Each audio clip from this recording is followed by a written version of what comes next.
L'interview reçoit ce soir le président du parti présidentiel, le président du PNDS Tareya, M. Bazoum Mohamed. Et je vous promets, comme à chaque fois, ça sera un très grand moment de télévision. Donc, Monsieur le Président, bonsoir. Comment un gouvernement, comment un régime qui institue une journée nationale de la liberté de la presse et dont le président a signé la déclaration de la montagne de la table, comment est-ce qu'un tel régime, un tel pouvoir se plaît-il à embastiller les journalistes? Ah oui, parce que vous considérez que nous embastillons des journalistes? Monsieur le Président, les événements du 16, 17 et 18 janvier et les événements d'hier prouvent à suffisance les souffrances des journalistes. La Bastille, c'est une prison. On envoie également en prison? Non. Depuis que nous sommes là, aucun journaliste n'est jamais allé en prison. Qu'il y ait eu des incidents pendant des manifestations. Des incidents, oui, ça s'appelle incidents pendant des manifestations qui sont programmées à l'avance. Et vous savez, l'Oman a fait tout à ciel ouvert, toutes leurs réunions. Mais nous, on n'a rien à voir, les journalistes n'ont rien à voir avec l'Oman. Toutes ces manifestations-là sont des manifestations téléphonées. Nous sommes au courant de leur préparation et, curieusement, quelques télévisions sont également au courant et sont mises à contribution. Je pense que ce n'est pas des événements particulièrement beaux que de filmer une casse préparée comme ça. Les journalistes, ça devait pouvoir être des gens qui viendraient, après les casses, faire l'état des lieux, montrer que ce qui a été fait est hideux, parce que ceux qui agissent en manifestant violemment, comme ça a été le cas les 16 et 17 janvier et hier, le font au nom de la liberté qu'ils ont de manifester. Mais nous sommes dans un contexte de démocratie où ça ne veut pas dire que parce qu'on peut se prévaloir du droit à la manifestation, on le fasse au détriment de la liberté des autres. Oui, Monsieur le Président, est-ce que vous accuserez ces médias-là d'être de connivence avec l'Oumana, par exemple? Je trouve pour le moins suspect que ce soit toujours les mêmes médias qui, par ailleurs, à longueur de leurs journaux, parlent de la situation de tension telle qu'ils se l'imaginent, qui est totalement en décalage avec la réalité, que ce soit ces mêmes seuls médias qui soient au rendez-vous des manifestations violentes, des acteurs qui sont bien connus et qui ne prennent pas beaucoup de précautions pour voiler ce qu'ils font. Oui, mais est-ce que c'est mal de vouloir faire bien son travail? C'est ce que font ces médias-là. Non. Dire tout ce qui se passe dans un pays, Monsieur le Président, c'est le rôle de la presse. Je suis entièrement d'accord, mais écoutez, la liberté de la presse, c'est déjà de pouvoir critiquer.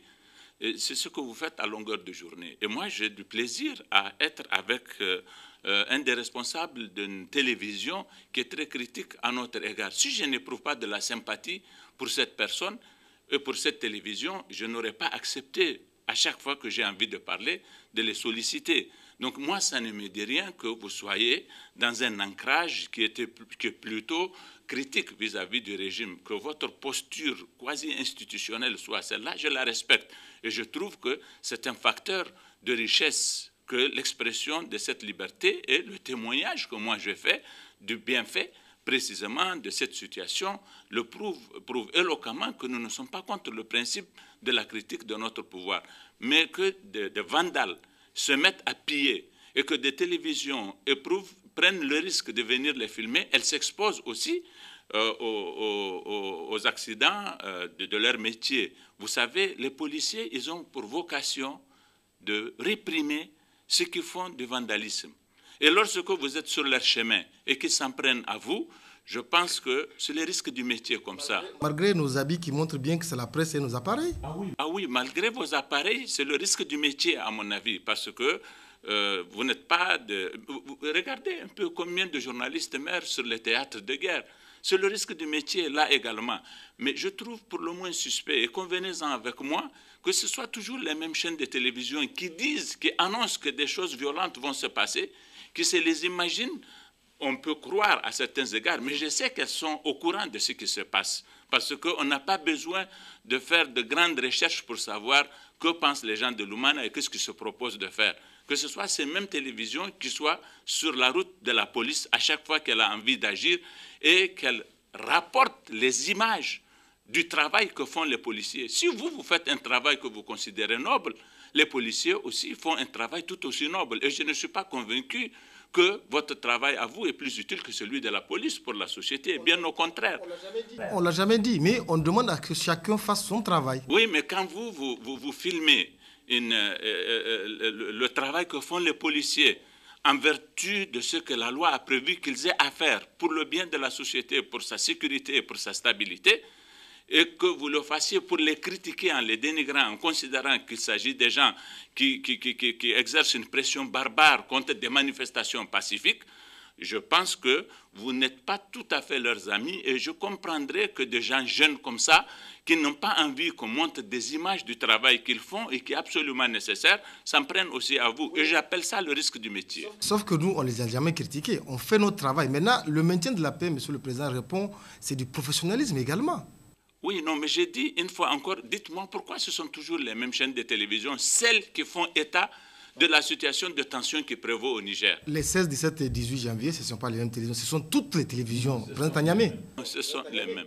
Ce sont les mêmes une fois de plus. Mais enfin, je mets ça sur le compte du risque du métier des journalistes. Je crois qu'ils doivent prendre ça comme ça. Monsieur le Président, je dois quand même ajouter que votre parti, le PNDS Tareya, est celui qui a le plus bénéficié du travail de la presse depuis l'installation de la démocratie. Nous, on a pris beaucoup de risques à couvrir vos événements quand vous étiez à l'opposition. Mais on ne nous a jamais bastonné. Non, vous n'avez jamais fait ce qui est en train d'être fait et nous n'avons jamais été violents. Nous n'avons jamais organisé de marche violente. Jamais. Jamais. Et nous n'avons jamais demandé à un journaliste de venir filmer la violence de nos marches. Très bien. Clairement, Monsieur le Président, donc, vous refusez complètement ce qui s'est passé. Vous refusez de reconnaître que les journalistes sont en train d'être, comment on appelle ça, maltraités dans leur travail? Non, je suis désolé, je regrette. Je pense que il y a des chaînes de télévision au Niger qui sont dans une relation qui n'est pas particulièrement orthodoxe avec certains acteurs politiques qui ont décidé de faire la promotion de la violence en décrédibilisant le travail que font certaines institutions et notamment la police et qui prennent quelques risques à cet égard et qui en font les frais. Je rappelle que franchement, il n'a jamais été question de décrédibiliser le travail de la police. Jamais. En montrant ces images de vandales réprimés, vous pensez dénigrer un régime.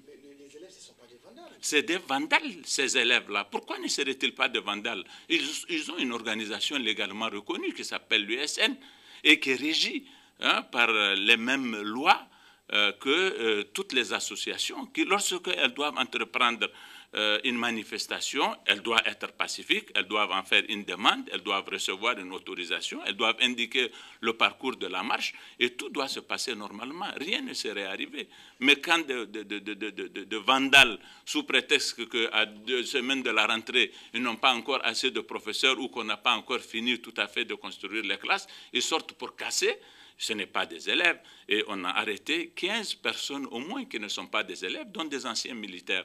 Ce qui prouve à suffisance que ces choses-là sont préparées, ainsi que nous le savons. Vous accusez le Lumana notamment, c'est ça? Absolument. Vous avez les preuves? Nous en avons les preuves et nous les apporterons et vous le verrez. Et on n'en a pas fini de toute façon. Ils sont en train de dérouler un programme. Ils iront encore plus loin que ça. Et ils nous trouveront sur leur chemin. Ils trouveront la police sur leur chemin.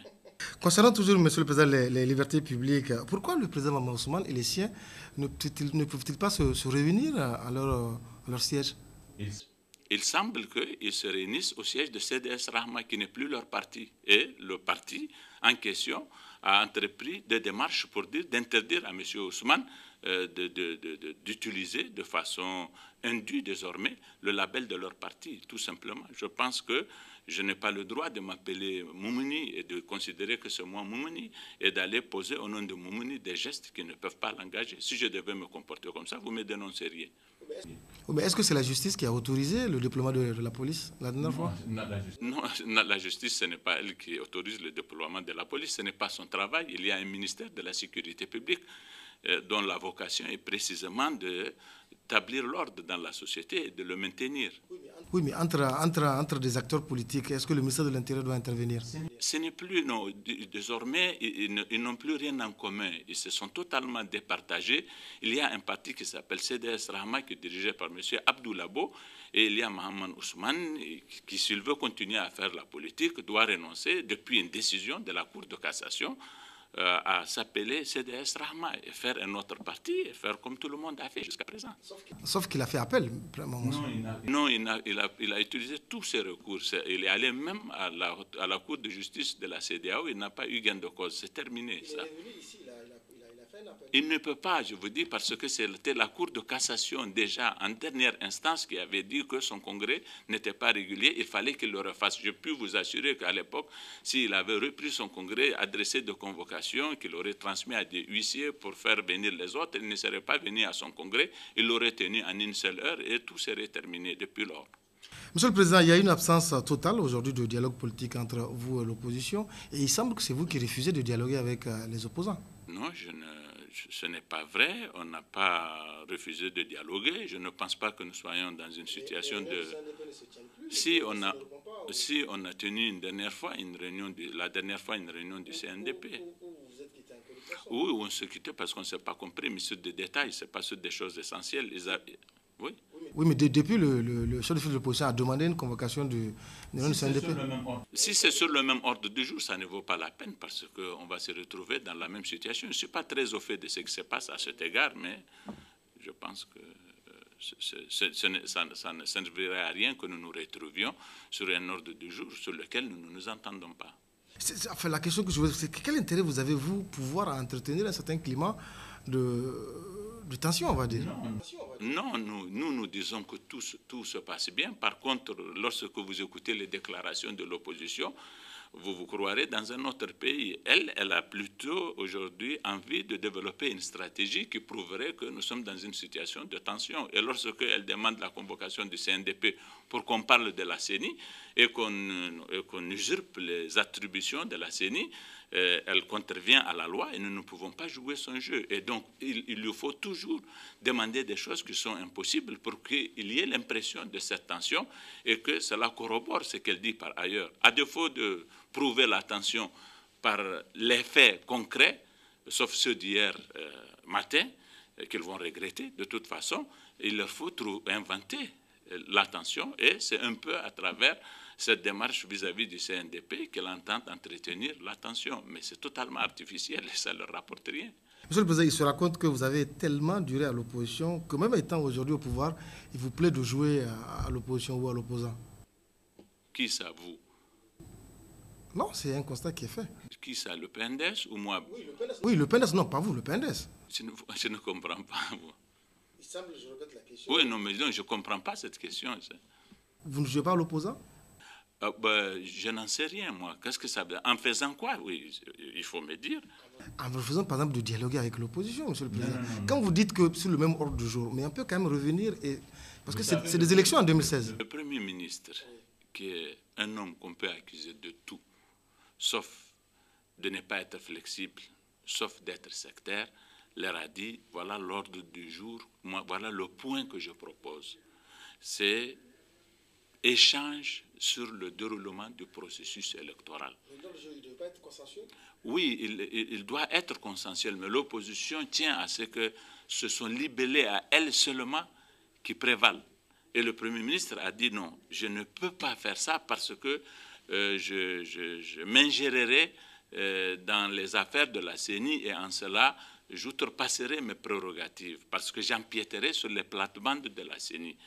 Par contre, nous avons le loisir de faire le point du processus de l'organisation des élections. Et à cette occasion, il vous sera loisible, vous, de porter toutes les critiques que vous voulez sur ce processus, dans toutes ces séquences, à tous les niveaux, et nous pouvons avoir un échange qui peut nous faire avancer les uns et les autres. Monsieur le Président, ces dernières semaines, votre parti et même votre coalition ont été traversés par des crises que vous avez tout de suite gérées de façon énergique. Pourquoi ces décisions un peu extrêmes? Lesquels? Ce qui concerne par exemple le ministre Cissé? Non, le ministre Cissé. Et votre ancien militant? Vous savez, un gouvernement a besoin d'un minimum de discipline. nous pensons que il y a eu des choses qui se sont passées qui indiquent très clairement que la discipline du gouvernement n'est pas respectée. Ça, c'est un seuil qui n'a jamais été franchi. Il y a des actes qui ont été posés de nature grave qui ne sont plus compatibles avec la cohabitation dans un même gouvernement. Et le président de la République, en vertu de ses prérogatives constitutionnelles, a pris sa décision de se séparer de M. le ministre d'État Cissé. Et votre militant alors? Là également, nous sommes un parti régi par des règles. Nous avons des statuts, nous avons un règlement intérieur. Un groupe de camarades a fait une réunion qui n'a pas intéressé tous ceux qui auraient pu y être conviés et ont décidé également d'organiser une manifestation publique contre le parti. Nous leur avons dit que ça, c'est une transgression de nos règles, il faut arrêter ça. Ils sont passés outre à nos injonctions et en cela se sont exposés évidemment aux mesures prévues à cet égard que nous n'avons fait qu'appliquer mécaniquement. Concernant le président de l'UDR Tabat, la présidentielle de 2016 n'a rien à voir avec cette décision. Non, pas du tout, je peux vous le dire, Moumouni, parce que nous nous sommes entendus là-dessus avec le président de l'UDR Tabat 2 mois avant qu'il ne quitte le gouvernement. Comme vous pouvez l'imaginer, à cette veille d'élection, nous avons entrepris des démarches auprès de tous les partis de notre coalition pour leur demander comment nous allons envisager l'avenir. Et nous, PNDS, nous leur avons dit que notre vœu serait que nous continuions dans le cadre de la MRN. Et dans nos discussions, nous avons 2 options possibles. Soit que ces partis-là soutiennent directement le président Issoufou au premier tour de l'élection présidentielle, soit qu'ils le soutiennent au 2e tour, le cas échéant. Et avec les uns et les autres, nous avons arrêté, de façon peut-être pas tout à fait encore définitive, un certain nombre de choses. Avec l'UDR Tabat, nous sommes convenus que le président Cissé se présente au premier tour. Il m'a dit, parce que c'est moi son partenaire en la matière, que et ses anciens camarades et ses nouveaux camarades pensent qu'ils doivent jauger leurs propres forces et c'est une bonne occasion qu'ils se présentent au premier tour de l'élection présidentielle. Donc il n'y a jamais été question que vous leur exigez de ne pas... Non, nous ne saurions le faire, ça n'a pas de sens. À partir du moment où nous sommes ensemble, de toute façon, je lui ai dit, vous savez, ça a même un avantage que vous vous présentiez parce que vous capteriez des voix qui pourraient échapper à l'UDR et au président Issoufou si on devait orienter toutes les voix de l'UDR Tabat de le premier tour au profit du président Issoufou. Mais ces voix, une fois captées au premier tour, il est plus facile de les investir au profit du candidat Issoufou au 2e tour, le cas échéant. Et nous nous sommes entendus là-dessus 2 mois avant les incidents qui ont conduit au départ du ministre Cissé du gouvernement. Alors, est-ce qu'il est toujours membre de la MRN, c'est ça? Il est toujours membre de la MRN, il s'en réclame, et donc, par conséquent... Et vous le considérez toujours comme membre? Absolument, oui, tant qu'il n'a pas fait une déclaration pour dire qu'il a quitté la MRN. Monsieur le Président, comment faire élire le président Issoufou? On semble être dans une logique de 1 contre tous, non? Ah, vous croyez vraiment? C'est la configuration. Enfin, quand je dis 1 contre tous, je parle des principaux leaders et lui à côté. On va dire qu'il y a 4 principaux leaders présidentiels au Niger. Non, mais pourquoi on serait à 1 contre tous? Bien au contraire, moi j'ai l'impression que à l'opposition, l'opposition s'est rétrécie comme une peau de chagrin, bien au contraire. Oui, mais il y a quand même 4 principaux leaders, enfin 3 principaux leaders qui vont faire face au président Issoufou. 3 principaux leaders. C'était le contexte de l'année 2011. Entre-temps, beaucoup d'eau a coulé sous le pont. Qu'est-ce qui a changé? Mais ce qui a changé, c'est que en 2011, M. Séni Omar était à la tête du MNSD, uni avec... qui avait eu 26 députés. Aujourd'hui, il est à la tête d'un MNSD et qui n'en aurait plus que 13. Sauf que l'on dit que les chiffres des élections de 2011 ne sont pas assez représentatifs de ce qui peut se passer en 2016. Voilà. C'est exactement ce que je pense, moi aussi. Parce qu'entre-temps, nous avons gouverné pendant 5 ans, nous avons un bilan, les choses ont fondamentalement changé. Ces partis sont tous en proie à des crises qui les ont fragilisés, qui ont abîmé leur unité, qui les ont déstructurés, qui les ont affaiblis, et ils ne sont plus les uns comme les autres que l'ombre d'eux-mêmes. Parlons de Célidès justement, donc parlons du cas du président Hamamadou. Le régime a-t-il peur le Hama? Je vous ai déjà posé cette question, je vous la repose encore aujourd'hui. Non. Parce qu'à chaque fois qu'il y a une petite agitation à Niamey, vous dites que c'est Hama. À chaque fois qu'il y a un petit truc, c'est Hama. À chaque fois, c'est Hama. Mais pourquoi nous ne disons pas que c'est Seyni qui est le candidat qui a rassemblé le plus de suffrages autour de son nom à l'occasion de la dernière élection, qui est le chef de file de l'opposition? Peut-être que pour aller dans le sens de votre raisonnement, si c'est maintenant, en 2016, c'est Hama peut-être qui empêcherait. Et lui, il est plus dynamique dans ses propos, il a plus de journaux, il est un peu oisif et donc il parle beaucoup. C'est lui qui a aussi des moyens qu'il investit dans sa communication et qui a tendance à dire que c'est lui désormais le chef de file de l'opposition. Vous voyez, en cela, il est même pas tout à fait loyal avec Seyni Omar, mais les faits n'ont rien à voir avec ce que lui, il est en train de dire, tout simplement. Nous considérons que M. Hamamadou est à la tête d'un parti qui s'est totalement affaibli, un parti qui aurait pu se développer, n'était ses calculs et ses fausses manœuvres. Pendant les 2 années et demie qu'il était au pouvoir, j'ai pu vous le dire, il a commencé à s'étendre, à croître, à prendre de la consistance. Mais depuis que lui, il a fait ce qu'il a fait, qui est quand même quelque chose de tout à fait désastreux pour la réputation d'un homme, doublement d'abord de trafiquer des enfants, ensuite de fuir. Mais franchement, est-ce que vous y croyez, cette affaire de trafic d'enfants en France? Quoi? Non, mais je vais vous dire, vous croyez que moi, j'accepterai une seule seconde qu'on dise que mes enfants ne sont pas les enfants de ma femme et que je n'administrerai pas les preuves que c'est bien les enfants de ma femme pour que l'opprobre cesse et que cette campagne s'arrête? Vous croyez que M. Hamamadou éprouve du plaisir à ce qu'on parle de lui sur les thèmes du trafic des enfants? Pour prouver que ces enfants ne sont pas des enfants trafiqués, il suffit que sa femme se présente aujourd'hui seulement devant un médecin pour se livrer au test ADN qui va administrer la preuve que ce sont ses enfants et que tout cela s'arrête. L'UEP, elle a dit qu'elle met à la disposition de M. Hama. L'UEP, c'est l'Union internationale des parlementaires, a dit qu'elle met à la disposition de M. Hamamadou un expert pour conduire ce travail justement du test ADN. Et il n'y a aucun homme qui aurait accepté l'insulte que ses enfants ne sont pas seulement ses enfants à lui, ça peut arriver, mais ne sont pas tout simplement les enfants de sa femme. Accepter d'aller en prison, accepter de vivre l'exil, alors qu'on a la possibilité de faire passer un test qui prend 1 seule minute pour que tout cela cesse.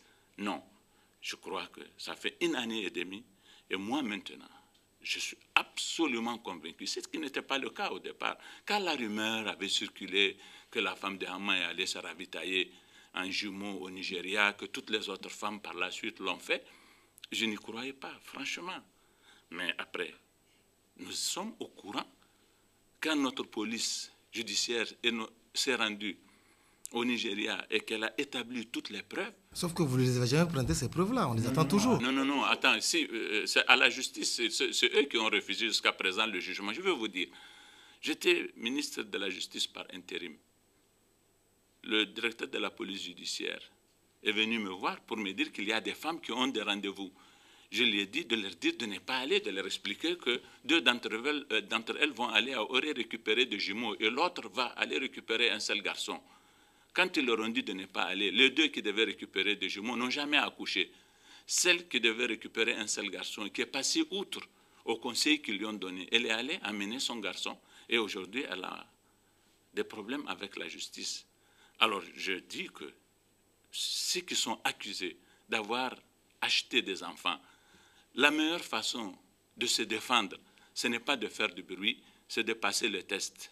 Et ils y auraient mis fin à cette campagne-là depuis très longtemps. Et depuis très longtemps, M. Hamamadou serait revenu au Niger, rester le député qu'il est toujours, et d'envisager les élections en s'étant débarrassé de cette infamie qui consiste à le soupçonner d'avoir trafiqué des enfants.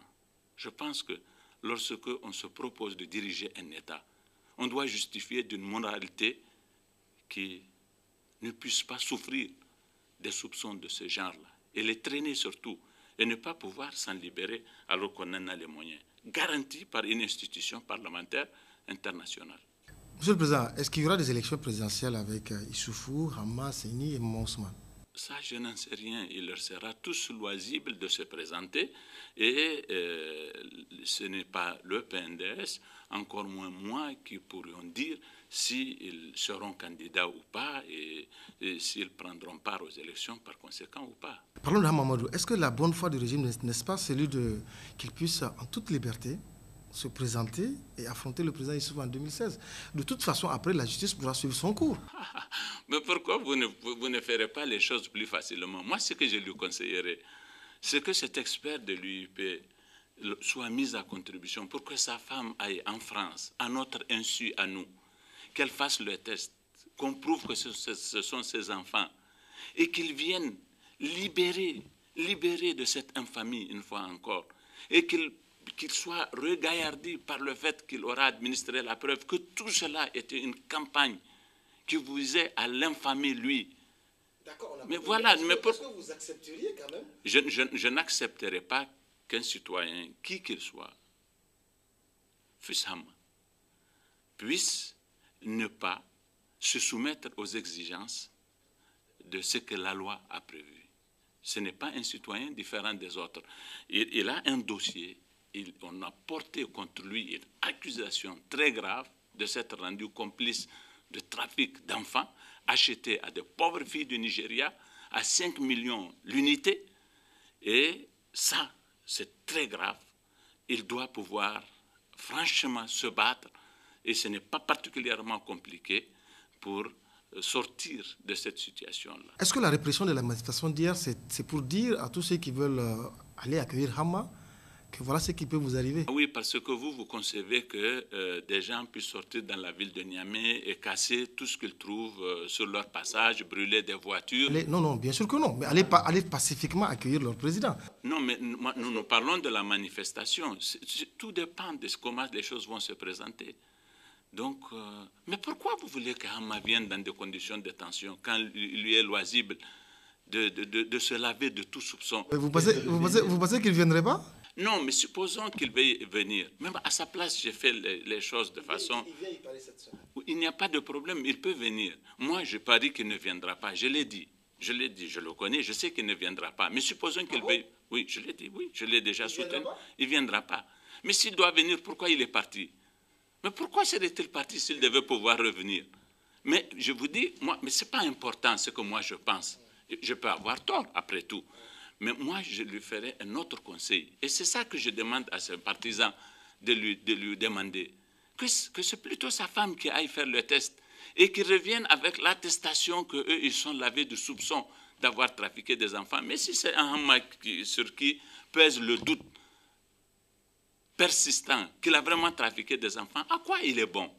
Mais vous ne le conseillez pas de venir? Dans ce cas-ci? Ça me fait de la peine pour Hama, tout cela, je vous assure. J'aurais souhaité qu'il ne soit pas dans cette affaire, mais puisqu'il y est, et puisqu'il dit que lui n'a jamais trafiqué des enfants, je lui conseillerais, et je le crois. Je le crois, moi je le crois, je crois qu'il a raison. Je lui demande seulement de le prouver en ce moment. Mais je veux que ce soit un Hama sur lequel ne pèse pas ce type de soupçon sordide quand même, d'avoir trafiqué des enfants qui viennent et qui entretiennent une situation de tension pour son pays. Est-ce que c'est bien ça? Est-ce que commettre une faute aussi grave, qui est un crime, tout simplement, et assumer cela, et persister à vouloir créer des troubles pour son pays, exposer ses militants dans des situations qui peuvent être particulièrement dangereuses pour eux, vous trouvez que ça c'est responsable? Vous trouvez que ça c'est bien? Moi, si j'ai pu commettre une faute de cette lourdeur, de cette importance, de cette nature, de cette envergure, pardon, j'en tirerai les conséquences. Je n'exposerai personne. Je n'exposerai pas mon pays à une situation de tension, comme c'est le cas. Regardez combien de personnes ont souffert de ce que peut-être que Hama a trafiqué des enfants. Lorsque vous commettez un acte personnel, c'est pour son bien qu'il a fait, que sa femme a pris ces enfants-là.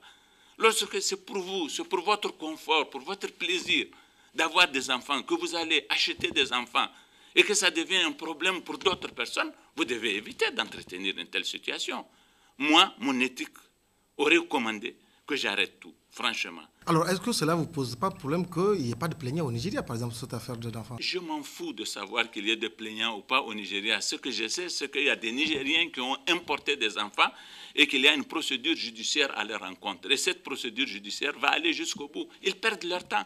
Est-ce qu'il est possible que Hamou soit candidat en 2016? Ben ça, je n'en sais rien une fois encore. Moi, j'aurais souhaité que ce soit un Hama débarrassé du soupçon de trafic d'enfants qui se présente avec une attestation d'un laboratoire suisse, allemand, français ou d'où qu'il veuille, de toute façon, qui vienne au Niger triomphalement. Moi aussi, j'irai l'accueillir et lui dire bravo Hama, c'est ça que je veux que tu fasses dès le départ. Monsieur le Président, parlant président de gouvernance, est-ce que la sécurité à nos frontières n'est plus une priorité? En témoigne le dernier collectif budgétaire. Comment ça? Le ministère de la Défense a été imputé de certaines allocations. Ben ça, si c'est le cas, ça veut dire que nous n'avons pas assez de ressources pour en mettre dans la défense. Oui, mais c'est la même chose. Tout ça, c'est la sécurité. Ça dépend de l'ennemi, comment on l'identifie. Boko Haram est en train de faire des ravages à Difa. Boko Haram, c'est une affaire de la police, c'est une affaire de la garde nationale, c'est une affaire de tout le monde. Et l'armée, elle a été assez équipée, vous n'en savez rien. Ça, c'est de toute façon, on est toujours dans la cohérence de l'action gouvernementale qui a pu faire des choses à un moment donné et qui se propose d'en faire d'autres à un autre moment donné, au nom du même objectif et en vue du même objectif, tout simplement. Donc le collectif ne prouve rien? Le collectif prouve que certaines choses sont acquises dans certains compartiments de notre défense et de notre sécurité et que d'autres choses doivent être acquises dans d'autres compartiments.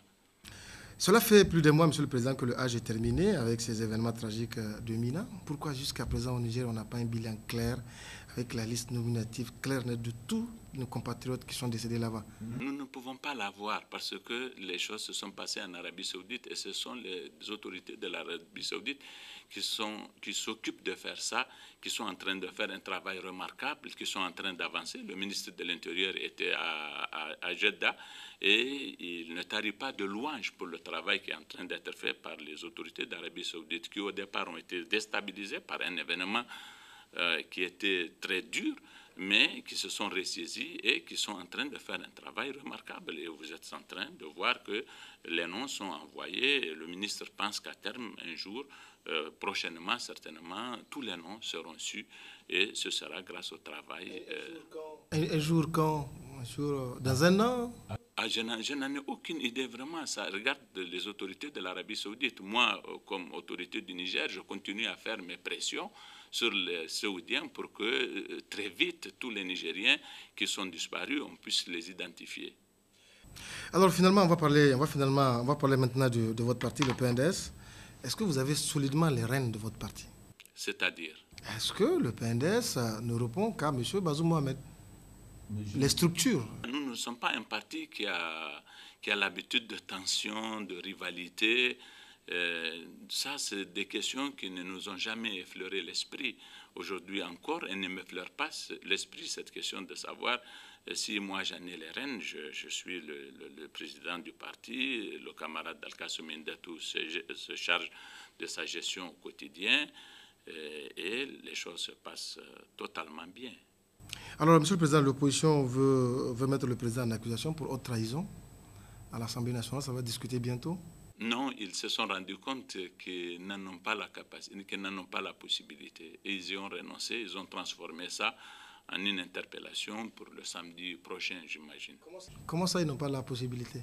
C'est-à-dire que dans notre Constitution, ils n'ont pas trouvé la modalité à travers laquelle cela peut être fait. Mais si la lacune n'existait pas, ça vous gênerait une telle initiative de l'opposition? Non, ça ne nous gênerait pas. Moi, je pense que c'est une opposition qui est aux abois, qui pense que plus elle est grossière, plus elle est efficace. Moi, je constate que plus elle fait preuve de grossièreté, plus elle se discrédite. Et que cette affaire de l'argent qui a transité par l'aéroport de Niamey, ils ont pensé que c'est une autre affaire Charlie.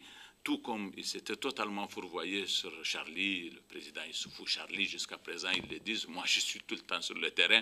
Je n'ai jamais entendu un seul Nigérien répéter ce que l'opposition a dit, tout comme cette affaire Charlie-là a été un échec pour eux. Cette affaire de 9 milliards, ils ont pensé que c'est enfin l'affaire par laquelle ils couleront le régime. Ils se sont rendus compte que ça ne leur a pas rapporté grand-chose. J'ai comme l'impression qu'ils ont renoncé à tout à cet égard.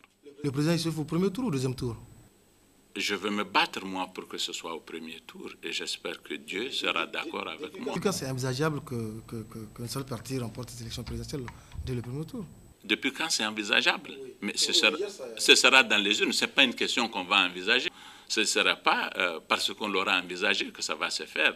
Ça va se faire si c'est possible et les Nigériens l'observeront dans les urnes. Si ce n'est pas possible, on ne l'observera pas, tout simplement. Donc il n'y a pas d'objectif premier tour absolument? Ah, si nous, notre parti, notre coalition, évidemment, nous pensons que nous devons pouvoir légitimement avoir pour ambition de faire passer le président Issoufou au premier tour. Ambition seulement? Nous devons avoir cette ambition, oui, et nous allons y travailler. Monsieur le Président, nous sommes à la fin de cette interview. C'était avec toujours un grand plaisir que je vous rencontre. Rendez-vous prochainement. Merci beaucoup.